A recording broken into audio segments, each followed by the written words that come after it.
Dun, dun, dun, dun, dun. They can't see us, but now they can. Welcome, wildcards, to another Savage Showcase. We are on week number 4. Wow, it's been good. It's a cool thing. We're doing it. It's fun. And this week, let's see. Let's get our good little. There's 5 of us. There we go. Boom. Savage World Summer Showcase. So we are joined this week by Ace, Donovan, Dr. Bosun Bailey. Welcome, Donovan. Hello. We're joined by swag member Jacob Ostievsky. Welcome, Jacob. Hi. Hello. And, Hello there. and yeah, it's late where you are, man. You are phoning it in from halfway across the globe. And Scott Marshawn Davis, who's closer, but no less cool. Welcome aboard, sir. Thank you. So so our regular hosts are in the middle of moving hell. So you're stuck with me. Sorry, guys. It's the way it's got to be. But the summer showcases are doing great. And just a quick note: if you are a Ace licensee, a swag publisher, or a media network folks, which is pretty much anybody who creates for Savage Worlds who's not Pinnacle, and you want to be on the summer showcase, shoot us an email at info@pegging.com, and we'll get you guys scheduled. So yeah, Rob Frank, I hope there's more Deadlands in the way. Yes, there's always more Deadlands on the way, but not with this crowd, because these are all people who aren't Peg. And although there was a cool little announcement we made last show that the Doghouse Rules guys are going to be able to create in the Pinnacle brand sphere, so there might be some more Deadlands from them. Who knows? But the welcome, guys. How's it going? The Santa Claus, Yes, hello. Ooh, Veiled Fury Entertainment. Veiled Fury was on our last show, so if you haven't seen that, catch it. It was 2 shows ago. We've done a bunch of these so far. It's only 4, but it seems like more. Yes, the pyre must flow. And Dr. B is in the chat, so you can say hi in the chat too, and he can make fun of you, and we can put it up on screen. So before we get started here, I do want to announce, because it's really cool. Let me see if I can. I need to share screen now, because I think just a minute ago this hopefully went live. Let's go check Kickstarter and see. But the Carl Kiesler and Chris Warner were on, and they have a new Kickstarter that's dropping. It was supposed to be 8 p.m. Eastern, and we've just passed 8 p.m. Eastern. So let's go see if they're actually live on that, because they've got a really fun Kickstarter for Dust Bunnies. And let's go see if it's live. We'll hope it's live. We'll see. Maybe it's already funded. Yep, here we go. Oh, wow. We have 4 backers already. So it is. Let me guys throw the link in the chat. And we'll do a little share screen here. Share. There we go. So, just because it's cool. Do I have to? Okay, no, we don't. So, yeah, guys, the Dust Bunnies Life Under the Couch Kickstarter is already off and running. There are already 4 backers, so you can be backer number 5. If you didn't catch it on our last stream, Dust Bunnies is a really fun game. It is appropriate for children, but it is not mind-numbingly stupid like most other games for kids. So adults should have some fun with this too. But you get to play Dust Bunnies living under the couch, and with all the other kind of crazy adventures and things you're going to face with that. But the vacuum is certainly evil. Spiders are evil. Cats are evil. And you collect stuff. You collect all the stuff that gets dropped and lost, and build your little kingdom, and it's really kind of a cool thing. So Carl's amazing. Carl does a wonderful work for a lot of Aces and Swag folks, and this is his first Kickstarter. And Chris is a really cool dude too. They helped launch Savage Pathfinder, and so yeah, give it a look. I'll throw the link in the chat. But they just kicked off now, and their goal is 5,000. So let's help them get to that goal, because they are cool people, and it's a really cool game. We'll probably have them back on during the Kickstarter. So there we go. Pledge number 5. See, that was all us. Thank you, chat, for going and pledging. They are almost a 10th of the way there, just because we said so. You guys are awesome. So I'm gonna throw the link in the chat, and there we go. John Doom did it. It's you, buddy. Thanks, John Doom. So that's the link, the Kickstarter link, projects. You can see it down there. And what's up? And let's see. John Doom, congratulations, dude. You backed it. And good question. We'll get this before we get to our when is Legend of Ghost Mountain kickstarting? So we are going to be launching Legend of Ghost Mountain on a Game Changer. So it's going to be on pegging.com. We don't have the exact date yet, but it will be soon. So we just need to make sure we're getting the pre-orders for the Savage Worlds Pathfinder second Kickstarter are already working on the website. So if you go and visit pegging.com and you missed out on the Kickstarter, which just ended, like, was it a week ago it ended? Was it that soon? You can get in on the pre-orders on the site and try to make sure that's working well, and then get the Kickstarter backers into that pre-order bundle before we launch Ghost Mountain. But Ghost Mountain will be coming soon, and we're excited about it. So, but let's get to tonight, because tonight is not about Peg. It is about all of our wonderful Aces Swag and media member guys. So, the Donovan, since you're your top screen, tell us about what you guys have done as Aces, because you have a really cool. It's like Spun Spear Games. It's pretty awesome. You guys have done some great stuff already. Kind of one of those cool things where it's like, instead of like having a Savage Worlds property become a video game, you made your video game, because you work for a cool ass video game company, into a Savage World setting. So tell us about that first, and then get into new and upcoming stuff, man. Yeah, so I've been in the Savage Worlds community for a while. The first time I played Savage Worlds was 2010 or 11. Somebody in high school like showed me hey, you ever do this dice thing? And I'm like, what the hell is that? It threw me in, and I was just like, it just clicked. Everything just like clicked. This was back in Savage Worlds. This was before Deluxe. It was the edition before Deluxe. Explorers edition. Yeah, Explorers edition, way back when. Not to be confused with the Deluxe Explorers edition.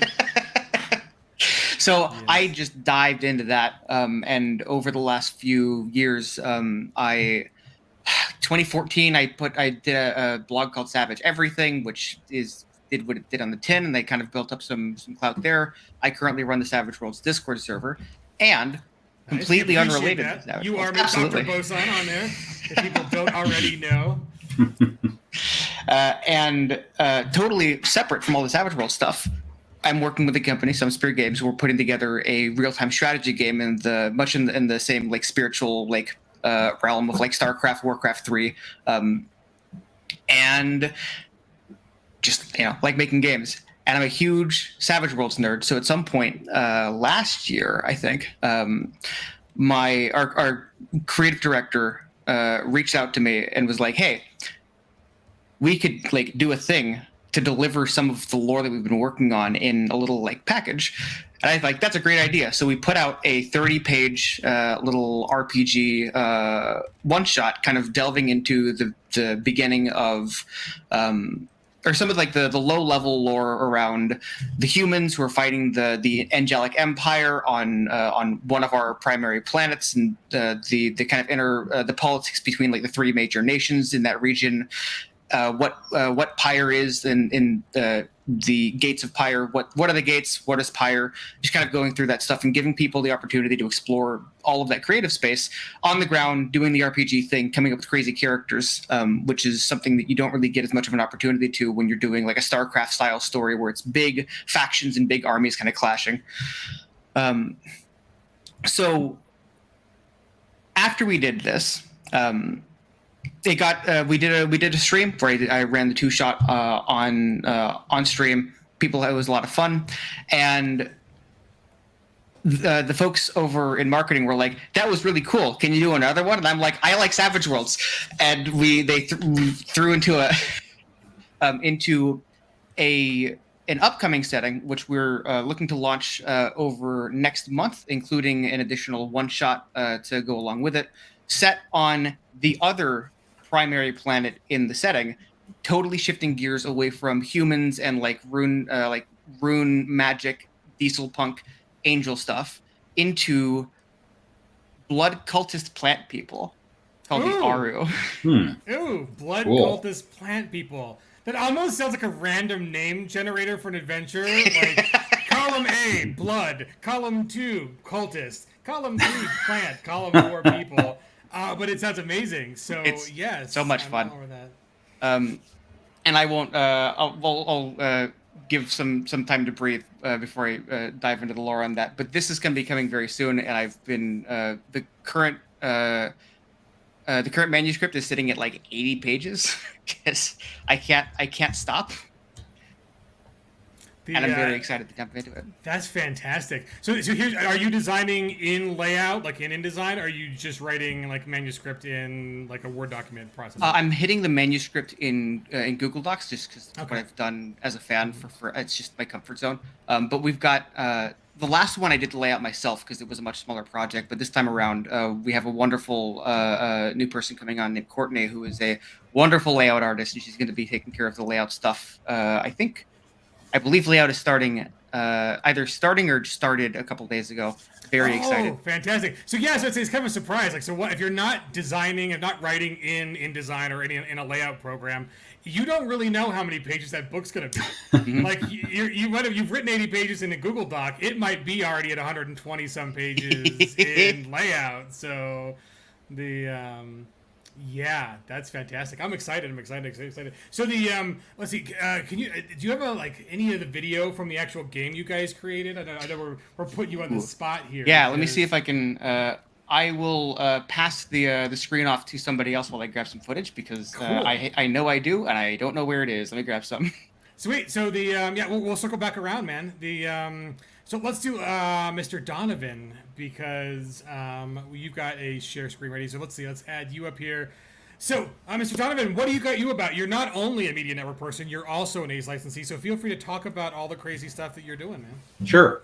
So I started Savage Worlds only a little bit after Dr. Bozon. I started up in 2013 because I was looking for something that was a little bit lower prep.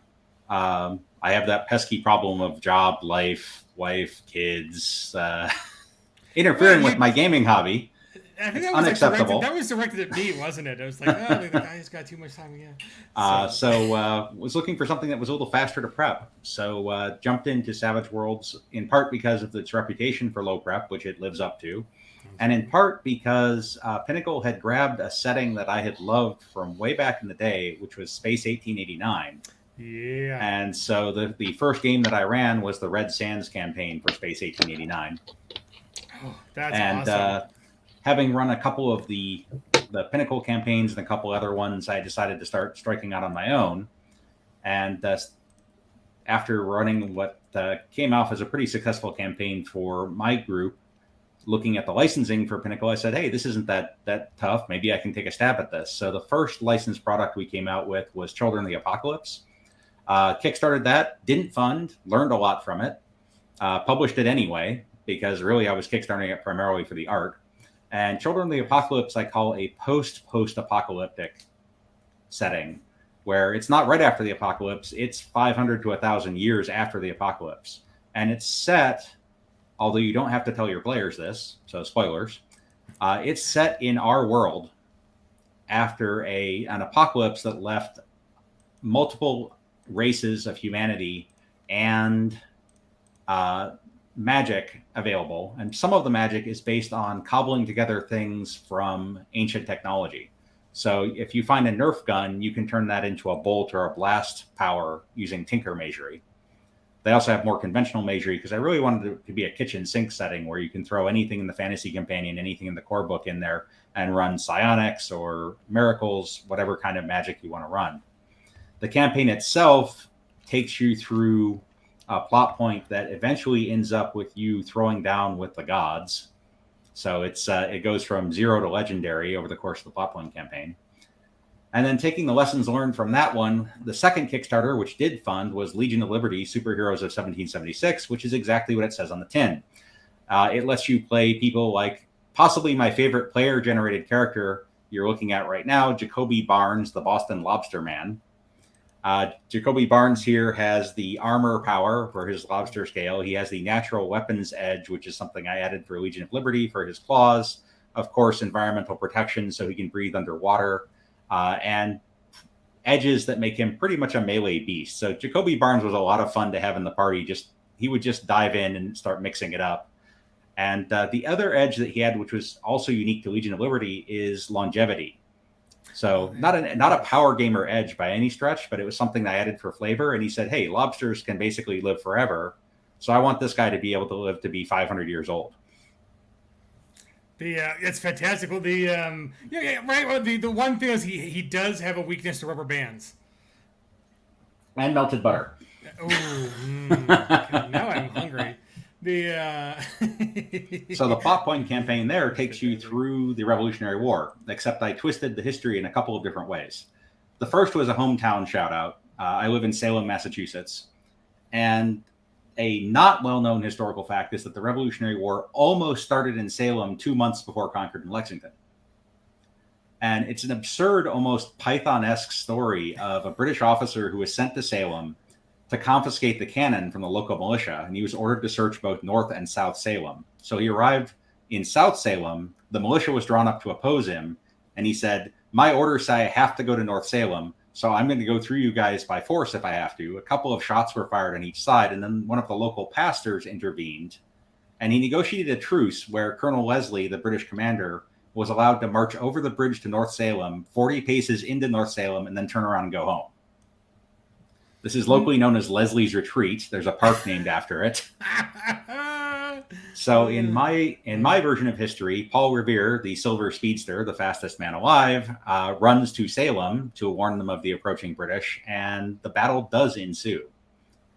The other thing I did with the plot point campaign, which is a little bit different, is that there are multiple paths you can take through it. So if you win the Battle of Salem, there is no Battle of Lexington and Concord. But if you lose the Battle of Salem, then the British are emboldened and they go after the artillery in Lexington and Concord as well.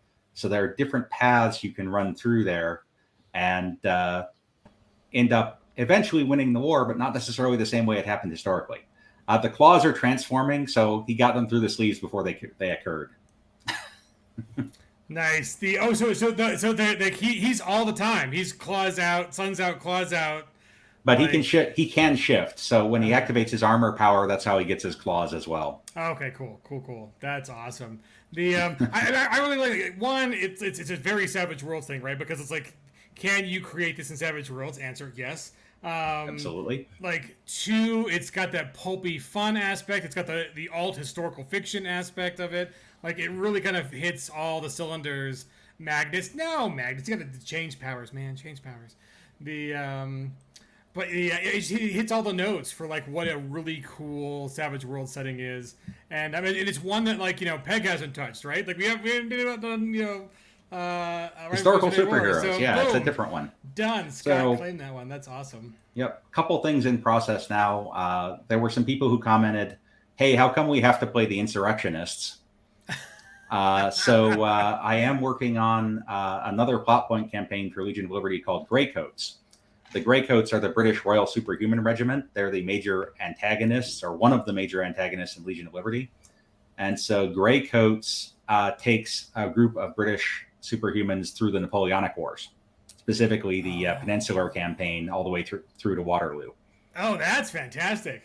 So you don't have to put down the filthy insurrectionist colonists. You can put down Napoleon. That's awesome. you throw down with the French and with their superhuman regiments. One of the conceits of the setting is that for unknown reasons, superpowers only occur in the New World, which makes the race for the colonies that much more important, because in addition to all the natural resources you get from the gold in Mexico and the timber in Canada and such, it's also the only place you can home grow your own superheroes.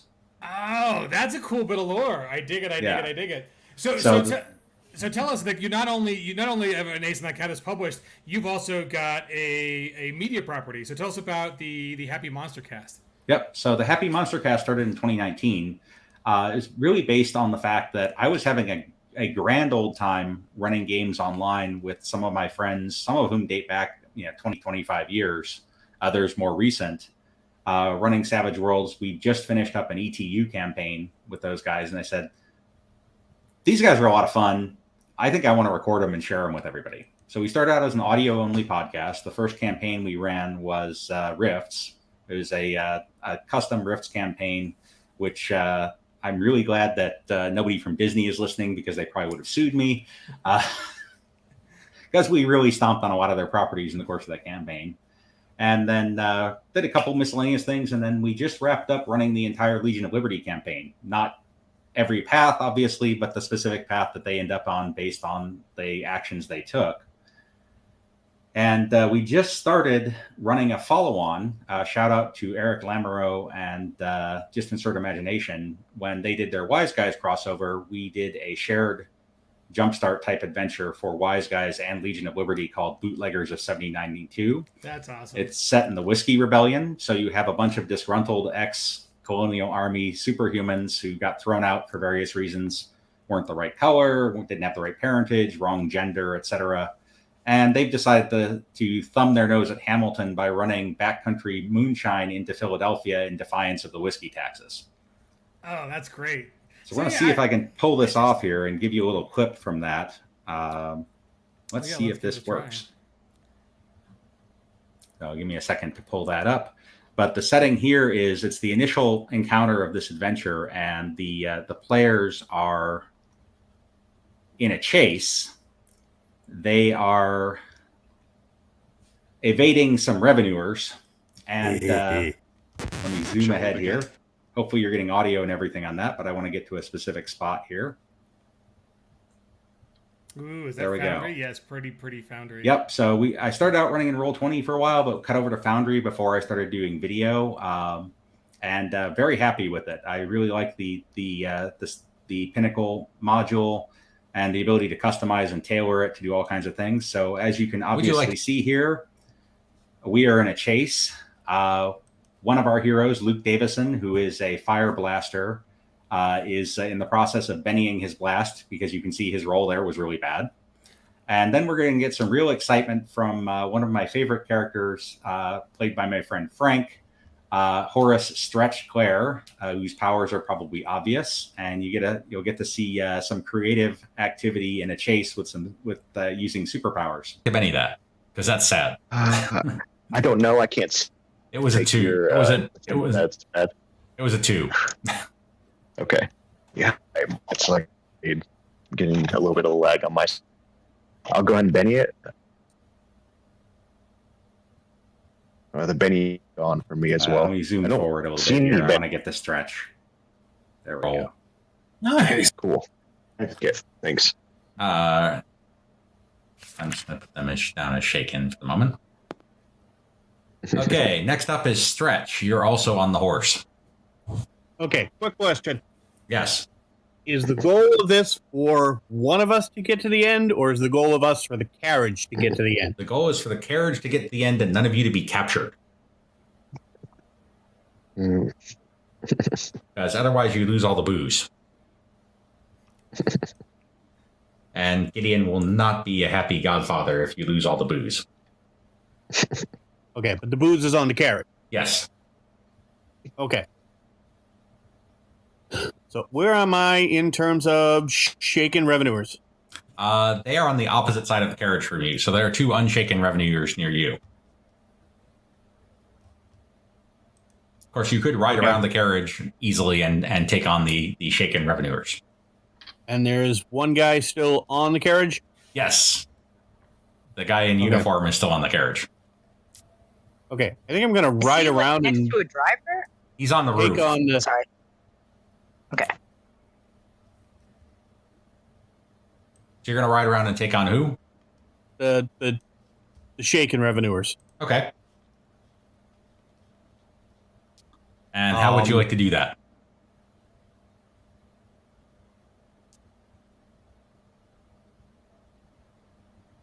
I think what I want to do is use my stretchiness to grab one by the back of the collar and yank him off his horse.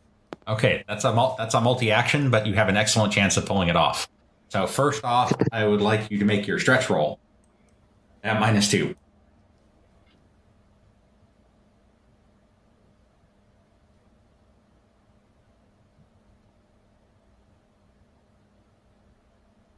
Is that the trait roll modifier? Yes.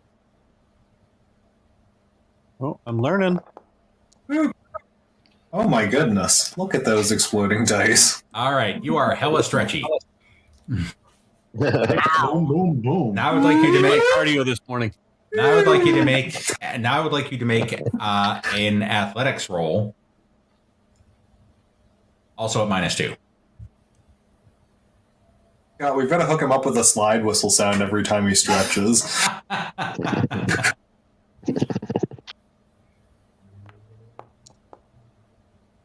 All right, now he's got to beat that with his athletics, or he's yanked off the horse, which he does not. So now there are 2 shaken revenuers riding along, and one of them in the dirt.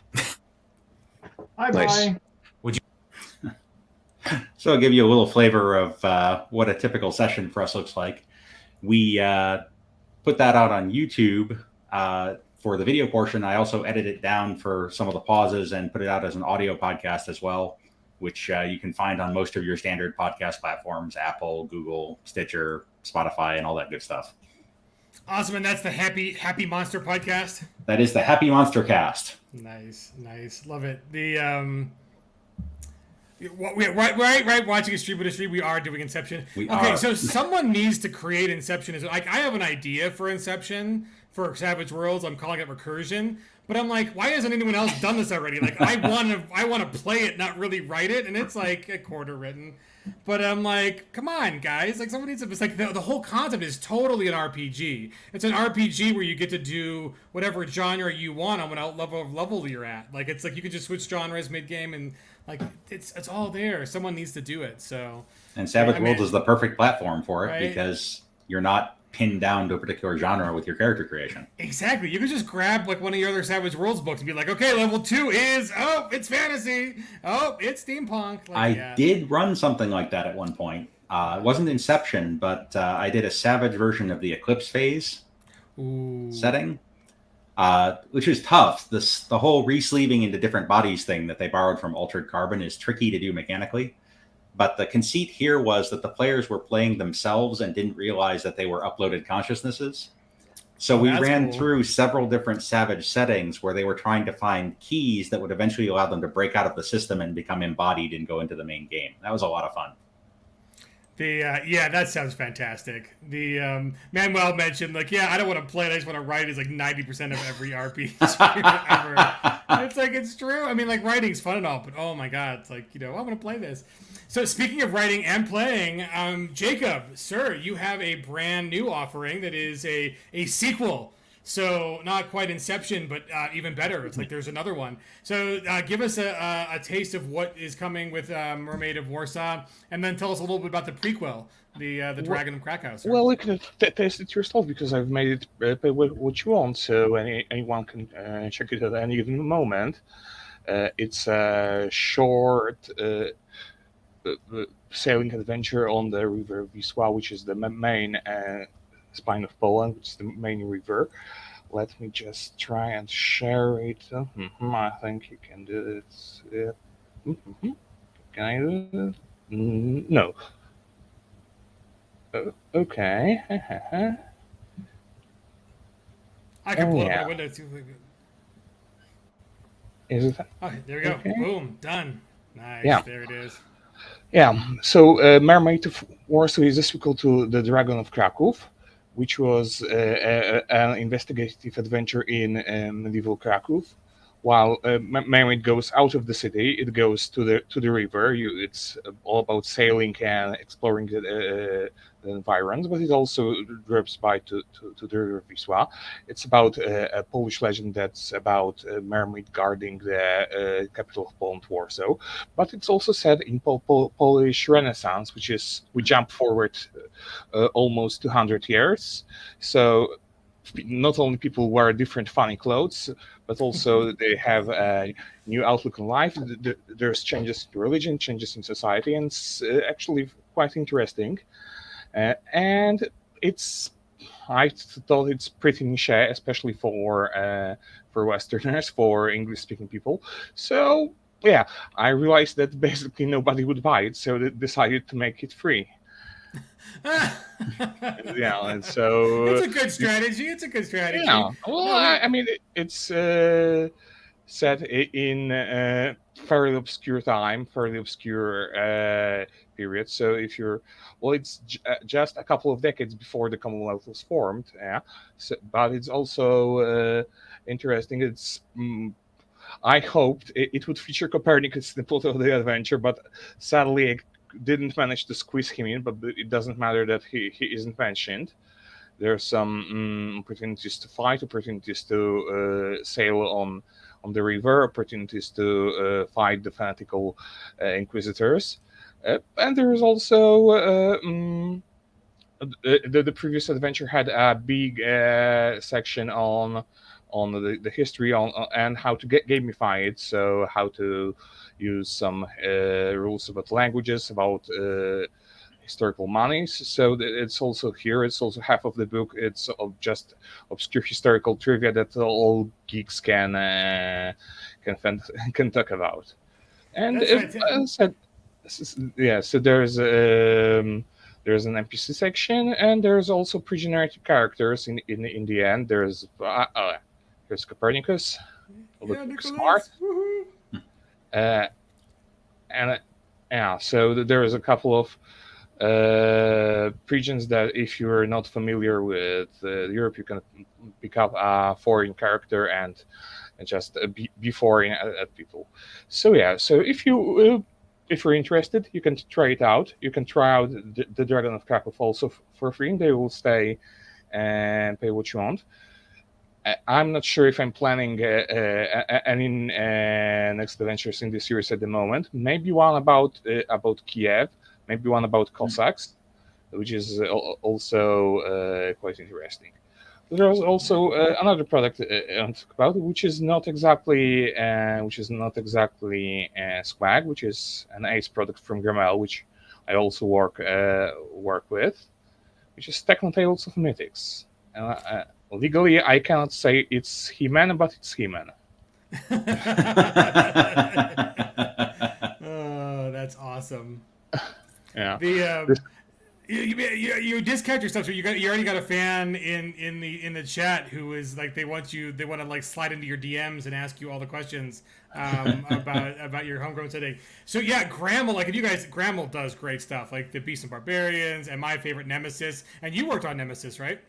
Yeah, I was translating it to translating it from Polish to English. Nice. I also added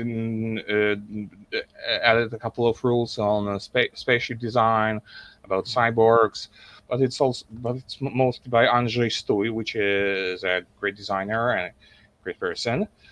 I also worked on Beasts and Barbarians. There are some other minor products, and right now we've released Mythics, which is this action figure. So tell us, what is it? So besides being human, give us some more details. Yeah, so it's a love letter to all those 1990s cartoons. Truth be told, it was most based on Conan the Adventurer, which I always liked slightly more as a kid in the 90s. But yeah, it's quite humanesque. It combines this feel for fantasy and science fiction, because we were planning to release Fantasy Companion and Superheroes Companion in Poland this year or next year, probably next year. So yeah, we wanted a setting that would showcase what's interesting about those two companions. And the Mythics was actually written first in Polish. It's still out. Well, it's not out in Polish. Then it translated to English, and translation and got released first. Because people were excited about Mythics, and it kind of fills a certain niche. There was also an opportunity for us because when I heard about Knights Arcanum, which seems like a great product, I was like, oh my god, they're gonna release it. There won't be any place for a smaller product like Mythics. And then it got delayed. That was our fault. Like we told you, they were going to launch the same day we did the Kickstarter for Savage Pathfinder #2. And so sorry, guys. You got to wait a little bit on Knights Arcana. But hey, now it means that you can have Mythics too. So that's good.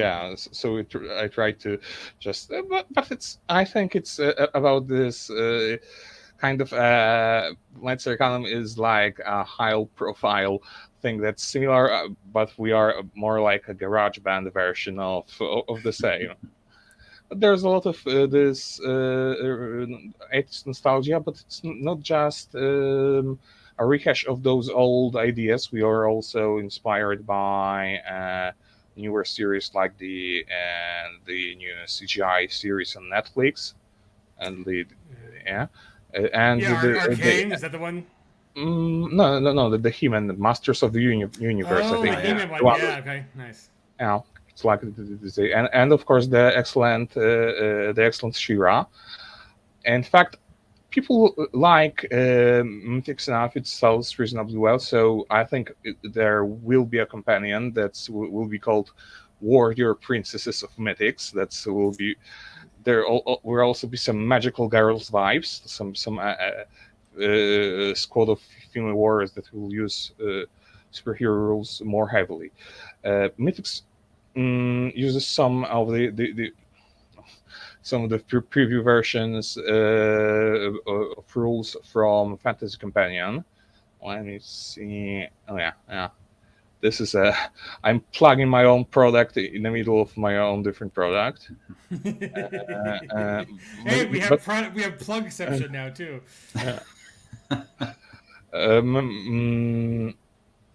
And it uses a lot of edges hindrances from the upcoming Fantasy Companion. I think I'll redo them once it's out. A couple of tips on how to use some of the rules from the Fantasy Companion. It has an alternative system of powers, which is like action features of your action figure.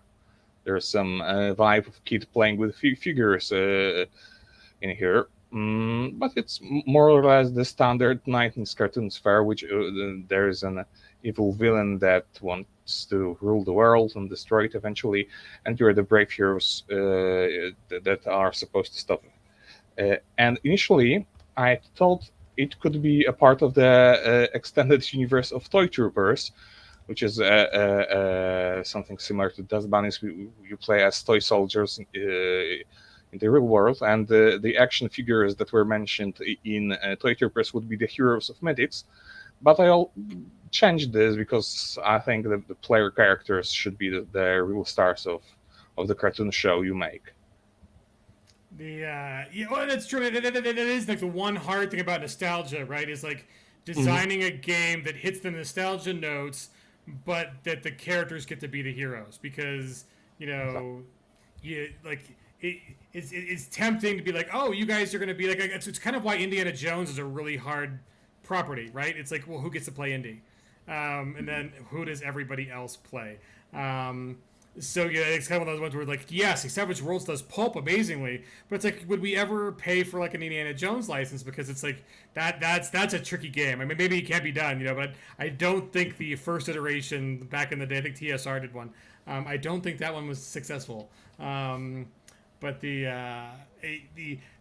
this looks pretty cool. I mean, I'm excited. Like, you guys always do great stuff. I've had super fun playing Nemesis and Beast of Barbarian. So I think our Polish team is like one of the best in the business. And you, Jacob, have won like how many swag awards have you won already?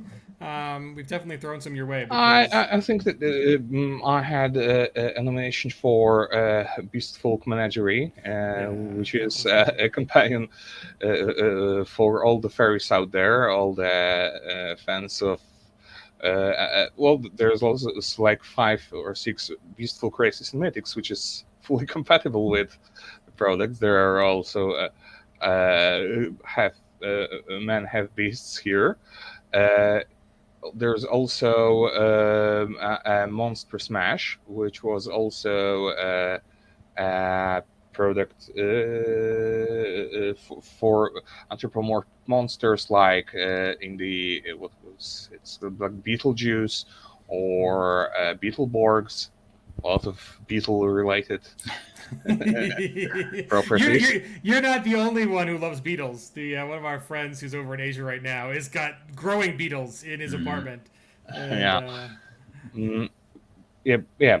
And there is also a couple of smaller products that I've released in swag, because basically, if I think something could be selling good enough for I'll put it as a writer for Grammel, so that they can have more reach, more network. And if something's like super niche and it wouldn't I don't think it would catch on, I try to put it out on swag, like Mermaid Forso, like and I'm planning to release the NPC decks. I'm not sure if I have it right now. No, I don't think so. Anyway, there's would be a set of a couple of NPCs that you can use on your sessions, but they also should have. I've released Fantasy, which didn't have the illustrations, and I should redo it probably. I did Pulp, which had photos and illustrations. I'm working on science fiction one, so it will be the theme would be Cyberpocalypse. So I'm doing half of the deck would be Cyberpunk, half of the deck would be post-apocalypse, which makes for a pretty dark set of people. Yeah, but it's a good mashup. I mean, post-apocalyptic and then cyberpunk. It's like, yeah. Especially like we even talked today about like where how far post-apocalypse are you really going to push it?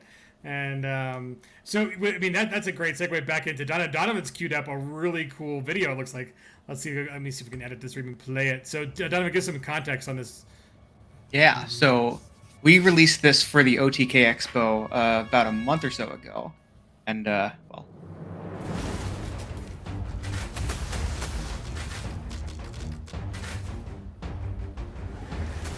This is the gameplay from the video game. Excellent. I would love it if like Foundry would eventually work like this, right? Like, let's get some like Unreal Engine and Foundry guys, and we can do this for your RPGs. This is an awful fight for Santa. He's got to get back into the protection, but I'm not sure that's going to be enough. Spend his money on a Citadel. This could be a really good opportunity. Snipes. Four strikes coming down through the whole army. It's all bone because now they're all dead. When we're in the main, and there's no alloy coming in because there's been Safari in the back of the base. Oh, it's no HP. Nothing at all. Those Safari. Oh my god. The Safari we're just going to snake it out at the last possible moment. Oh my god. Oh, that's good. So the one thing that makes me super jealous of you video game folks is you guys have budgets for amazing art. Like, I'm sure the rest of us could agree, like, getting our custom art done it's you can feel the little chunks of your heart you have to sell to get your art done, and you guys get awesome stuff. That is like something we that. got very lucky on because as you know, we already are making a lot of this stuff. Like, okay, well, we have a book to populate. Well, we've got a bunch of concept art we can pull in. We've got a bunch of like environmental stuff that we can kind of pull in. The assets exist, so we can try and employ them as many places as we can because we. That's actually a wonderful segue as well into I've got a couple of previews of some of the art that we're going to have in the book as well. We got more stuff. It's good. I love show and tell. It's like, I mean, at heart, we're all like third graders at heart. So show and tell is totally like our speed here. Yeah. So so this is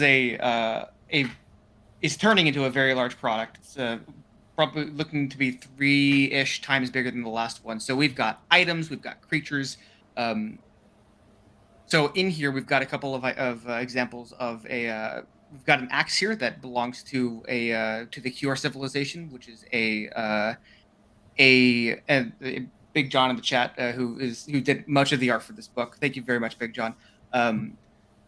This was an axe that belonged to the QR civilization, which are a race of near human Maori Viking dragon riding tattoo magic using people, and they're really cool. They're a lot of fun.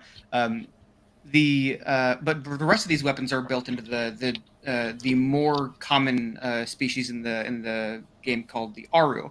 The Aru are the tree people blood cult civilization. We draw a lot of inspiration from Mesoamerican culture and weapons.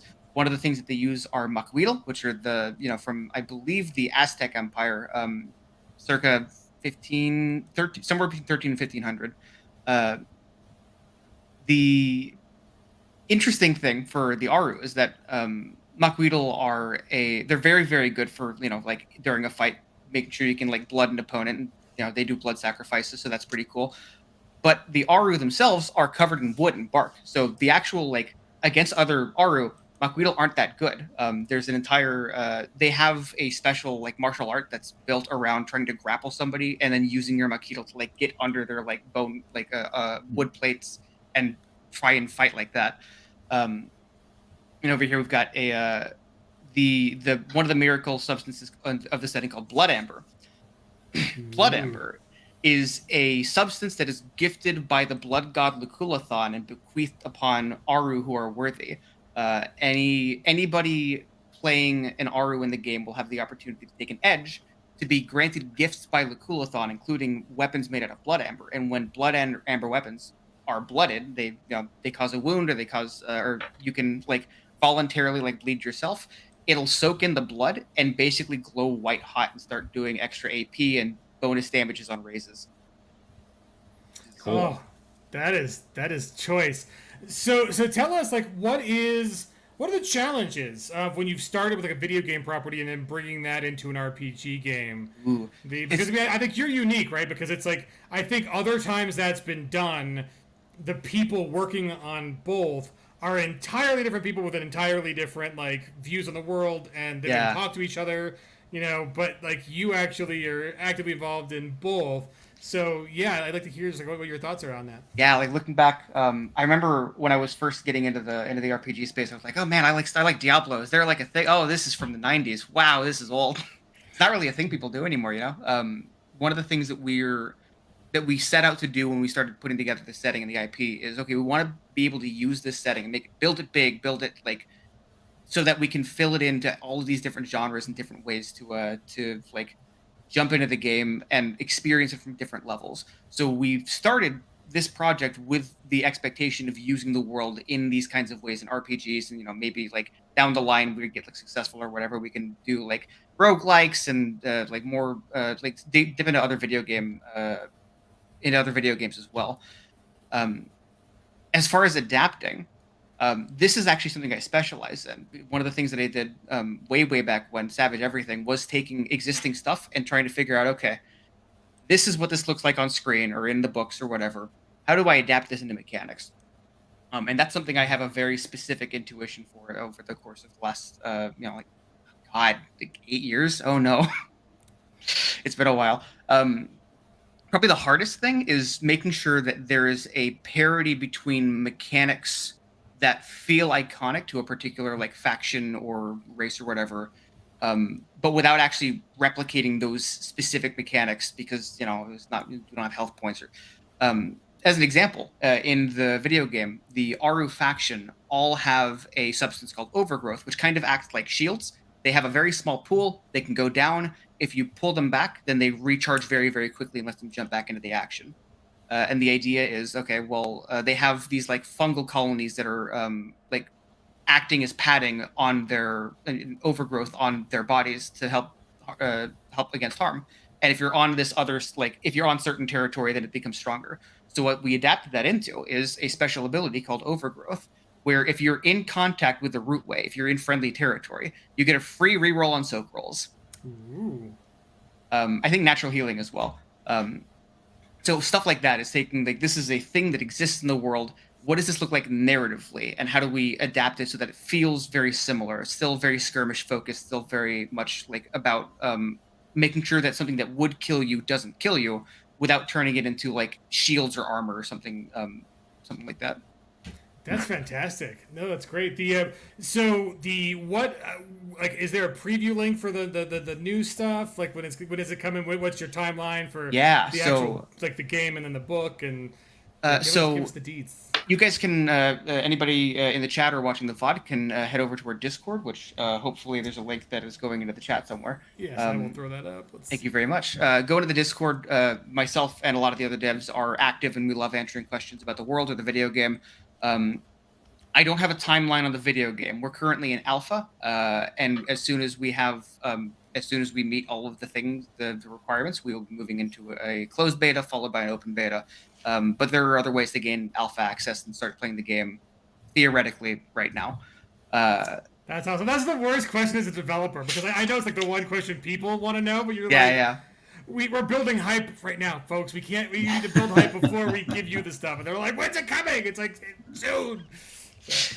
For the RPG, we are going to be having a stream with myself running the game and a few of close friends of the Sunspear family coming in for a 2-shot starting on August 6th and then a second session on August 13th. We are. Awesome. Oh, that's cool. So yes, so yes, John. Soon enough. Soon TM. Within weeks, not years, not months. Weeks. It's good. It's coming. I also have I want to just show off the art for pre-gens that our wonderful Big John threw together. Ooh. Very nice. Very cool. I'm just so jealous you have artists and you so nice. You're not alone. Oh, I love it. All of these guys so which one's using the blood amber? Is it the second one from the R left? Yeah, so we have the Beastmaster in the center has a blood amber spear, and I believe the Masked Hunter on the far left. You can't see it, but his he instead of a blood amber gift, he replaced his hand with a bow that's made out of another creature, and he uses blood amber arrows, so he'll be able to fire that off and try and get those raises. I believe the second one is she's a blood speaker, which is the caster that's able to do the blood sacrifice thing to get more power points. And I'm very happy that the Fantasy Companion Alpha released recently. They have ritual rules that I am tapping into and modifying so that if you have enough things to sacrifice, you can cast really big spells. And you don't have to sacrifice something of you. You can sacrifice your other play characters. Like, oh, you're gonna make a sacrifice. Yes. That's for fun. I love it. The awesome. So, is any other goodness you want to show off, or have we finished show and tell? Let's go ahead and do. Got 2 more. Let's go ahead and show off some of the critters that were that have already been thrown together in terms of art. That's neat. Something we wanted to try and enable in this book is doing a monster hunter kind of a thing. A lot of the art culture is built around trying to find worthy sacrifices for the blood god, the Kulathon. So, great opportunity to come up with a whole bunch of creatures. We've built out. We did some basic modeling, 4 or 5 biomes where you can kind of go into see the animals interacting with each other and find the biggest one and try to kill it. And big boss monsters. Some of them are wild cards. Some of them don't need to be wild cards. You know what I'm talking about. And so, as an example, this little boy right down here is called a needle drahidi. He's a little like bird, very small species of dragon, about yay-ish big, and they kind of live out in some of the plains or like weaker forests, but they're small enough and they're intelligent enough that Aru and Kior will tend to try and capture them and use them as couriers across the island. But if you wander in the wrong spots, you'll run into a swarm of 12 of these things inside of a wander brush, which are just big plant things that walk around to try and find sunlight. Oh wait, the plants move too? Yeah, cool. We got a few plant creatures in there. Cool. The last one, I just finished putting the stat block together for this boy right here. This is an early illustration of our living storms, which are just living storms as the magic in the atmosphere and the actual natural effects start to coalesce and swirl together. You get these elemental spirits that are, I think, size 8 at a minimum, and they just, as they move inland, they just carry these huge storms with them. And if you get close, they will start trying to throw you around with wind or zap you with lightning. And if you have the right kind of gear, or if you lure them to the right enemies, you can do some damage to them and maybe get them to do something for you unwittingly. Awesome. Yeah, and the last thing I'll go ahead and throw up just for funsies is the map of the island that we're setting this on. Is a big. I believe this is about the size of California. I've got a number of biomes with the Mistwoods all the way up here, Stormvale, grasslands and biomes moving down into the south, all the way into the Corpse Grove, dividing the 2 halves of the island as you go further south. Just all of this stuff. I'm super excited to finally get it out to everybody and talk about it, because I've been writing this for 4 months. Oh, only 4 months turnaround, not a It's- year or two. It's I've been doing mechanics for like a year. I just like writing, there just we go. straight writing for. That is fantastic. So yeah, guys, check out sunspheregames.com for all of this goodness. This is exciting. Like 1 video game, 2 RPG, doing it both. Love it. Then the Santa Claus says it's like a kind of a mix between the Motslan and the Eurotech continent. Is that? Yeah, this is on. So we also have like all of our planets modeled out as part of the world building effort. So we had this island just sitting here right between the 2 continents of the 2 like 2 different species that have been doing like a cold civil war with each other for like 200 years. This is a wonderful place to do it. Get everybody into the same zone, you know. Nice. Yes. So we got chat helping us out, answering all the questions. No, it is gorgeous. I mean, I love the production values, but even the concept is fantastic. So awesome. We will have you back on when this actually launches because it is so cool not to share. I would be wonderful. I would be so happy to come back on. And then in August is when you're doing the 2 shots. So yeah, August 6th and August 13th are when we're going to be doing the 2 shot, and we're hoping to launch the alpha version of the PDF alongside the thing on the 6th. But I have this up because I'm moving, so that the PDF may come out on the day of the 2nd stream. We're going to try and get it on the day of the 6th though. Right, never promise when you're going to deliver a PDF. Just say soon. It's so hard. The second you put a date on something, the gods conspire against you to get things Exactly. done. So for our last go round, Mr. Scott, do you have anything else? I see some stuff loaded up in the thing. So we have more show and tell. Yeah, I did want to show one thing because we've been talking a lot about art, and a big shout out to the folks over at Sigil who did the custom art for Legion of Liberty. And one of the things I asked them to do that I think was a little unique is to take real historical paintings and overlay superhumans onto them. So this is a real historical painting of the storming of Redoubt 10, where Alexander Hamilton took the outer siege works at Yorktown and basically ended the war. It was the last major infantry engagement before the British surrendered. And we just added in a few things like a stretchy person and someone who's about to cast a bolt that gives it that extra Legion of Liberty flavor. I love it. I think this needs to be done more. I mean, like I try to make it not about me, but I've got two little setting ideas that are heavily so far in layout, like just historical art that I've ripped. That's just like and it's like it's in the public domain, people. You can be creative with it. Go and do it. Like I love your spin. I haven't gone quite as far in the edits, but the spin is great. But that's essentially what it is, right? It is recreating alt history by using what we know from history. And for me, some people get a little scared about doing history. It's like, oh, I'd rather do a purely fantasy world because I'm worried I don't know enough.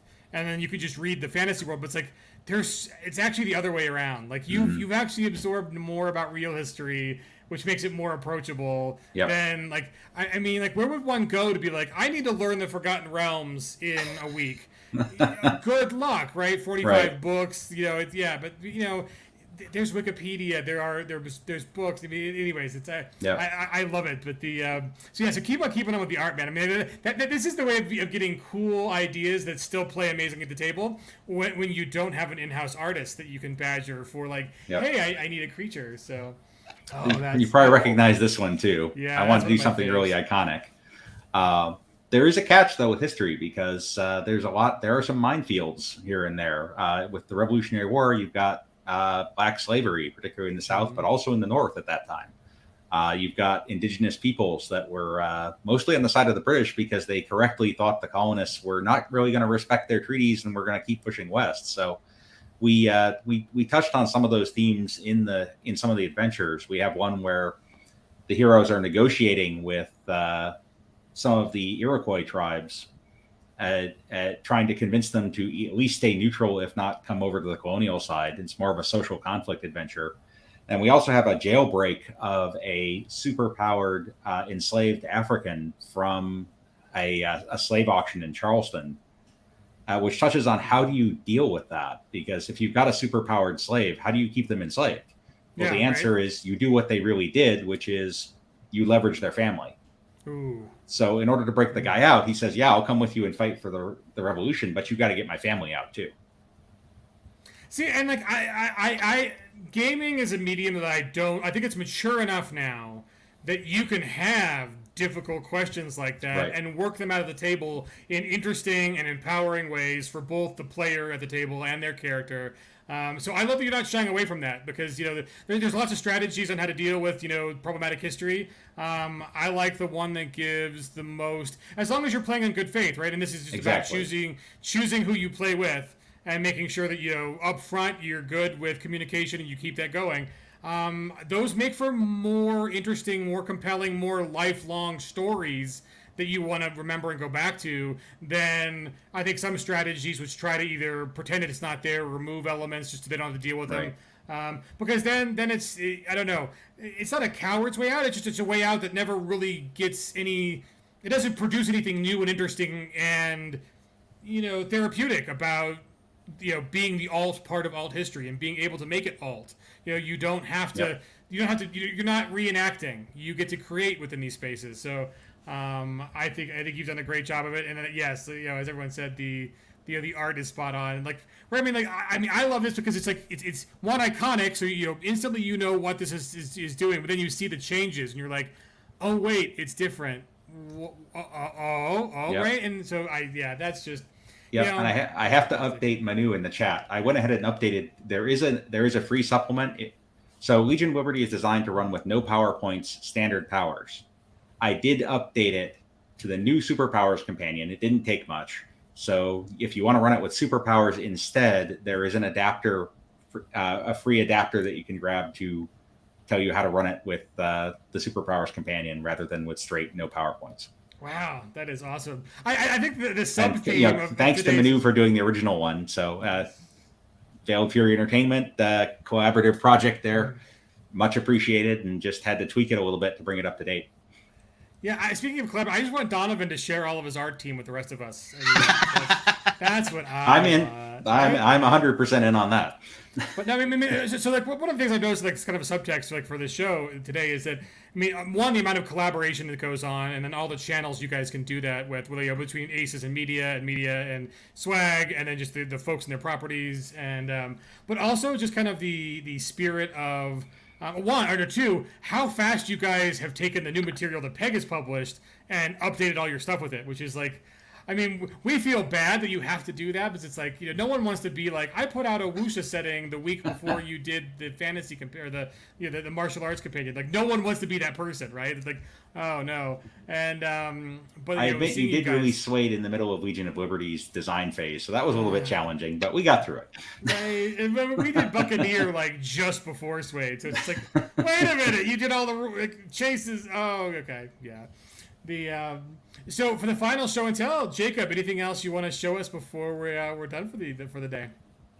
Well, I'm not working with anything in the works, so I'll just mention history. And I thought that I'll show once again bits of the mermaid, because it's also based on historical events, and it's still write what you know, so it's based on what I've studied on Polish history. But I did do actual research. I did the actual books. I'm not well, I guess I'm in some sense I am a historian. I have a degree in English history and culture, but I know how to research and verify my sources.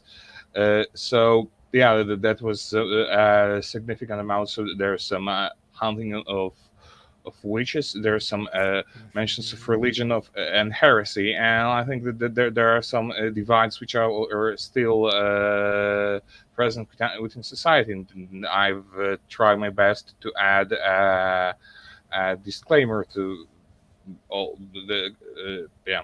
So there's for instance in Mythics, there's a group of people called Ushindi, which I added most because for this Wakanda vibe, because I loved the shaman character in the Conan the Adventurer cartoon, which was one of my favorite characters in an adventure cartoon ever. I tried my best to ask people which are involved, because as a non-American, I have a different view on racist peoples, and I try my best to show some sensitivity training in methods and in the things like controversial topic, things like triggers, and I hope that's enough of a warning to avoid any problematic issues. Yeah, no, right. Even if it's just a reminder to players, like, and GMs, like, just be mindful, right? Like, this is a cooperative, shared hobby, and as long as you set expectations correctly, and then it's good to go, right? Because I think fundamentally we all want to have fun, right? We are all in a creative space, and a lot of the stuff that we're celebrating. And John Doom comes in that he thought Dragon of Krakow is fantastic, and he can't wait to get to Mermaid. I love you got some of the Martin Luther stuff in there, and like so I'm not to butter up the the Polish guy in the room, but I think Poland is one of the underserved but amazing kind of absolutely European cultures. Mm-hmm. So like when you think Renaissance, everybody Italian is like number one, right? Like the whole everyone does Italy, but there was so much cool stuff going on in Poland, and go ahead, Scott.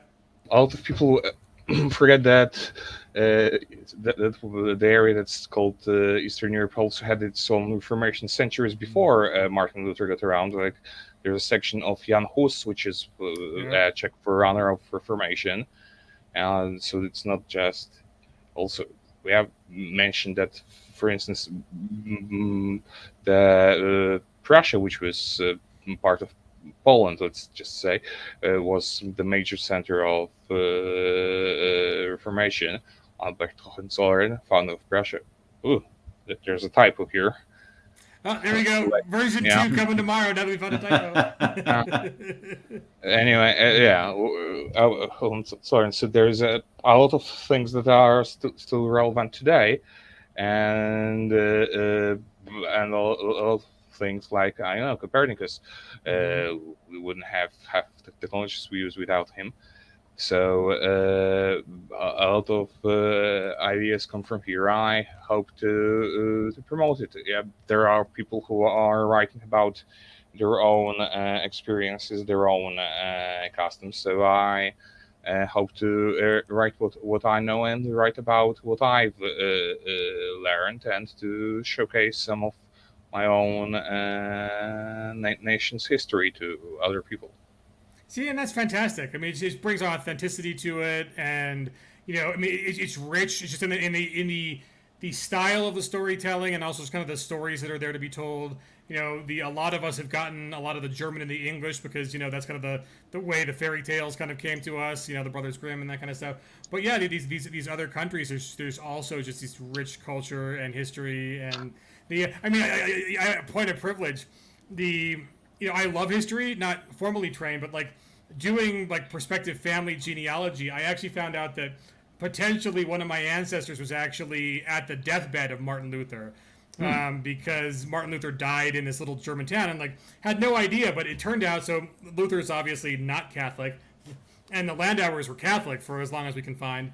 And so there's actually some controversy here. So like for many centuries there was this thing about, it was used kind of like anti-Reformation rhetoric from the Catholic Church about how one would die, right? And if you died peacefully, that was a sign that God has blessed your passing and you're a good person. But if you died in agony, that was a sign that you were evil and you were going to hell, right? So there was this kind of political football that was about the death of Martin Luther. And there was like a secret source. There was always like someone who knew, who was at the deathbed of Martin Luther, about that he didn't have an easy passing. And it turns out that doing research, they discovered that it was actually this Landauer doctor who was in the town that Luther kicked off, and because he was the only guy to come, he was the only doctor in town, like the only apothecary to come that could dish out the drugs for the final thing. So so it turns out that I might have an ancestor who was like a political propagandist spy for the Catholic Church who may or may not have poisoned Martin Luther on his deathbed. So hey, right? Like now it's plot, and so yeah, history's great, man. It's fun. Absolutely. So we've done our hour, folks. We'll do one more go around for anyone to just pitch on where we can find you, where we can find your stuff, where we can buy your stuff. And so Jacob, since you were last on the go round, we'll start with you first. Where can people throw money at you, and what can they get from you?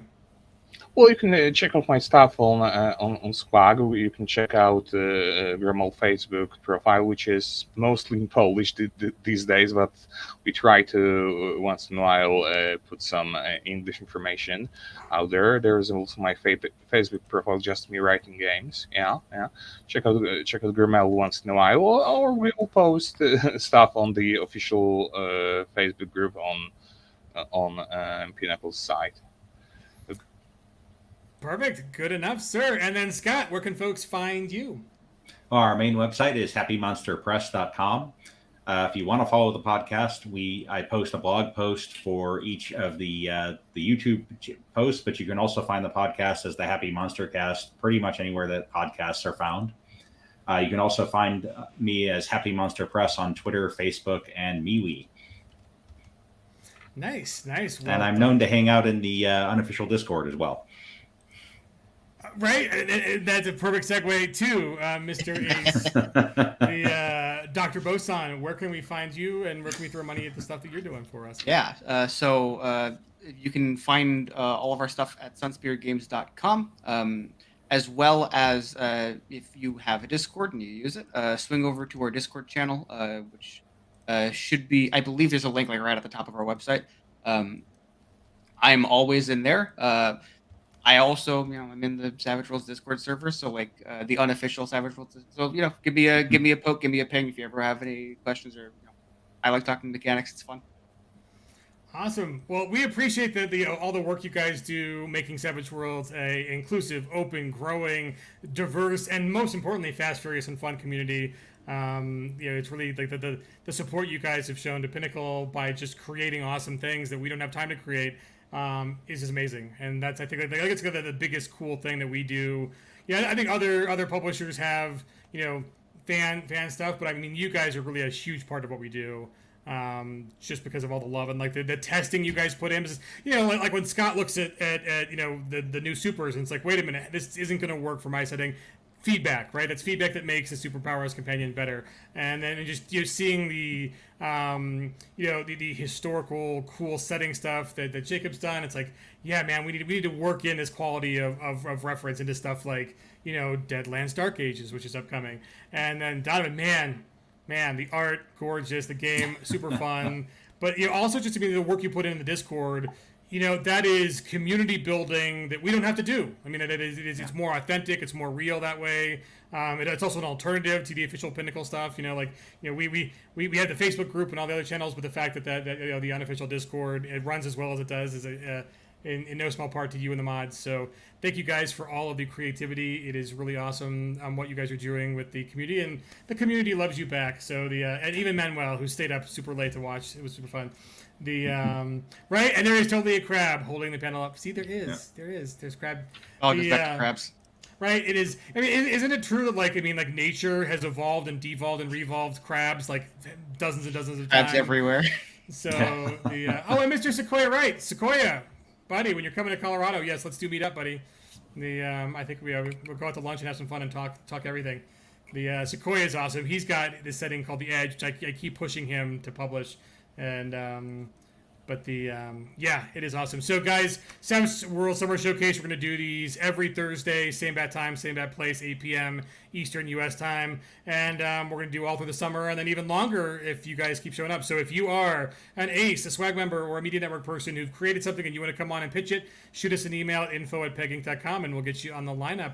But with that, thank you guys for being awesome, and this was a great panel. Hopefully, Yeah, we'll thanks for have having us. our Joe and Harlan back next week because they're awesome people too. So, cheers, everybody. Bye. All right.